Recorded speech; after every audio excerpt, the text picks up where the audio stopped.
Saudações, irmãs e irmãos. Esse vídeo é uma pequena contribuição que eu trago ao grupo de um estudo que eu realizei no capítulo Espiritismo do livro Old Diary Leaves, do Coronel Wolcott, e foi traduzido pela editora teosófica como A História da Sociedade Teosófica. E nesse pequeno intervalo de tempo que nós vamos levar aqui, eu vou tentar responder uma grande controvérsia. Se Blavatsky era espírita ou não. No seu livro, o próprio Coronel Wolcott disse que ele teve a sua formação esotérica durante os trabalhos de confecção de Zenvel. Então, foi ali que ele aprendeu muito sobre a espiritualidade, né? E ele também se intitulava como a maior testemunha dos fenômenos psíquicos que ocorreram durante o tempo que esteve ao lado de Madame Blavatsky. Ele era um fiel escuteiro.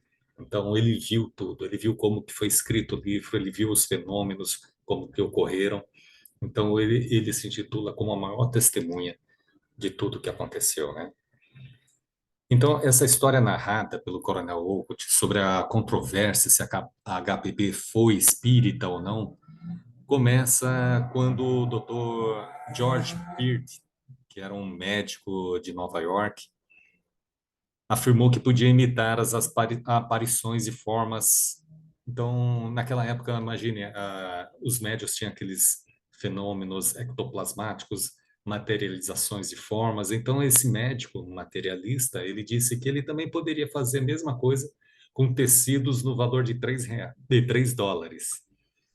Então, essa declaração fez a HPP escrever uma resposta furiosa no Graphic, que era um jornal lá, de que ela apostava $5.000 que ele não conseguiria comprovar sua bravata. E aí, assim, a KPP entrou no centro de uma grande controvérsia. Foi com esse artigo que o público americano passou a conhecer o nome de Helena Blavatsky. Então, naturalmente, as pessoas tomaram partido, né? Os amigos do espiritismo e os médios se aliaram com a KPP. Enquanto os oponentes, em especial os cientistas de tendência materialista, se colocaram ao lado daquele que apoiavam o Dr. Beard, né? Então, na carta que ela escreve para esse jornal, foi conhecida a carta, o Coronel Wolcott chama sempre como carta anti-Beard, né? Ela foi escrita no New York Daily Graphic em 13 de novembro de 1874, ou seja, um ano antes de fundar a Sociedade Teosófica. E aí ela diz assim: considero que é meu dever como espírita, no início, né, da carta, né? Então aqui agora o Coronel Wolcott traz bastante frases, né, que leva a acreditar que Madame Blavatsky era espírita, né, ou se declarava espírita. Então o Coronel Wolcott disse que a KPP atribuiu-se uma posição de uma espírita sumida, que não apenas acreditava, mas sabia que os poderes por trás dos médiums eram reais. Em uma outra carta que a HPP ela descobre umas fraudes praticadas por falsos médiums e ela pede para que ninguém publique nada contra aquela situação. E aí ela diz por quê, né? Porque isso iria ofender o espiritismo mais do que qualquer outra coisa no mundo. E ela continua: como sua verdadeira amiga e como espiritualista ansiosa por salvar o espiritismo de um perigo, lhe peço que não publiquem. A HPB disse ao Coronel Wolcott que a eclosão de fenômenos mediúnicos tinha sido causada pela fraternidade de adeptos, como recurso para impulsionar a evolução. Isso é uma revelação bastante importante. E aí o Coronel Wolcott colocou essa ideia numa frase do livro dele, né, chamado People from the Other World. E ele faz até referência à página 454, sugerindo a hipótese plausível de que essa devia ser a verdade, porque a KPP disse para ele que esses fenômenos mediúnicos tinham sido causados pela fraternidade de adeptos, como recurso para impulsionar a evolução. E aí, o Coronel Wolcott faz o seguinte comentário: Mas então, nesse caso, o aparecimento espírita não podia ser considerado totalmente maléfico, como o pintaram alguns extremistas teosóficos. Veja bem, naquela época, a crítica era muito grande, né, a respeito do movimento mediúnico ou do movimento espírita. E aí o Coronel Wolcott diz isso, né? Ele não pode ser considerado totalmente maléfico, pois é inconcebível, pelo menos para mim, que os conhecia, que aqueles irmãos mais velhos da humanidade, ou seja, os adeptos, fossem entregar, ainda que para o bem da raça humana, um expediente absolutamente mau em si mesmo. E aí ele diz assim que o modo jesuítico dos fins que justificam os meios não está escrito nas paredes dos templos da fraternidade. Então, o Coronel Wolcott ele traz esse comentário dizendo que se é uma vontade da fraternidade trazer essa eclosão do movimento espírita, então ele não pode ser maléfico.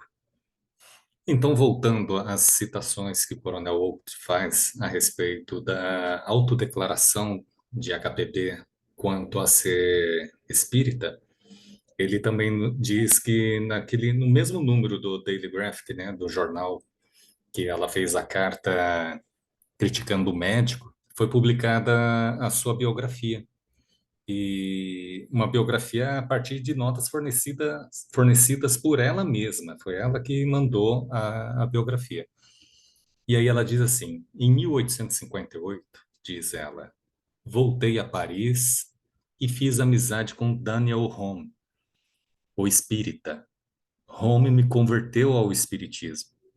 Depois disso, fui à Rússia, converti meu pai ao espiritismo. Isso em 1958. Em um outro artigo em que a HPB defende os médiums, ela fala no espiritismo como a nossa fé e a nossa causa. E, novamente, toda a crença de nós espíritas, ou seja, ela reforça sempre que é espírita.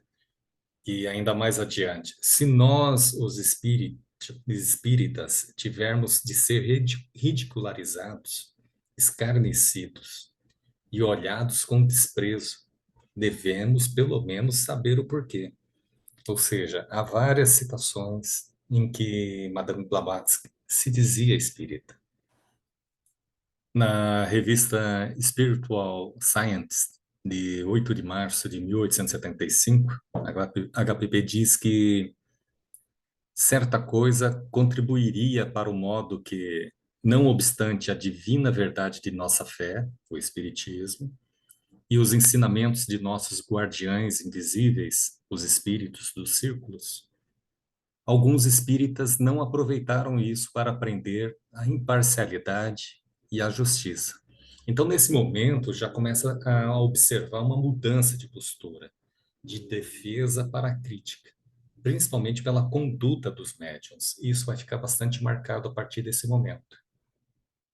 Coronel Wolcott e a HPB começaram a publicar artigos na revista Spiritual Science. E um artigo que o Coronel Wolcott publicou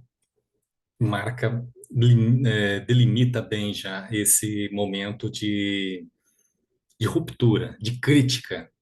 Ele diz o seguinte: o permanente defeito do espiritismo americano é que ele ensina tão poucas coisas dignas da atenção de um homem esclarecido, que tão poucos de seus fenômenos ocorrem sob condições satisfatórias para homens com instrução científica, que a propagação de suas doutrinas está nas mãos de tantos ignorantes, se não de pessoas nitidamente más, e que ele oferece, em troca das disposições ordenadas dos princípios, dos principais credos religiosos, nada além de um indigesto sistema de responsabilidades e relações morais e sociais presentes e futuras. É claro que uma crítica dessa publicada teve uma reação muito forte dos médiuns, né? Um médium disse que um de seus guias espirituais lhe havia dito que os piores inimigos do espiritismo eram mesmo os de casa, e que as punhaladas mais cruéis contra ele, contra o espiritismo, partiam das mãos dos próprios espíritas. Ou seja, os próprios espíritas consideravam Coronel Oak e Blavatsky como espíritas, ou estavam dentro do movimento, né? Participavam do movimento. Né? Então, meus irmãos, numa tentativa de fechar essa questão, eu queria apresentar agora uma análise de como o Coronel Oak viu essa questão de Madame Blavatsky se intitular como espírita, e até ele também, de certa forma, por estar ali junto com Madame Blavatsky, mas ele faz uma análise da seguinte forma, né? Diz ele, né, que a política de HPP, ela pode ser condenada por alguns, as suas expressões, como se pode ver nos poucos exemplos, dentre muitos, esses exemplos que nós citamos, dela se intitulando como espírita, né? Então, dentre muitos já mencionados. Podem ser consideradas uma total aprovação do mesmo espiritismo que ela posteriormente criticou tão sem piedade.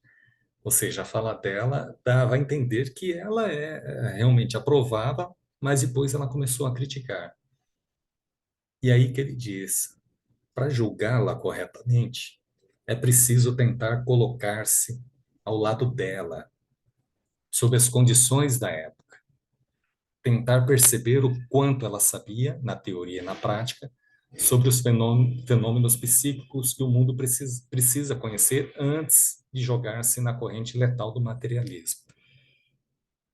Ele continua dizendo assim: muitos de nós teríamos empregado expressões muito mais cautelosas. Não sairia dizendo eu sou isso. E assim evitado deixar para atrás de nós um tal emaranhado de contradições e confusão.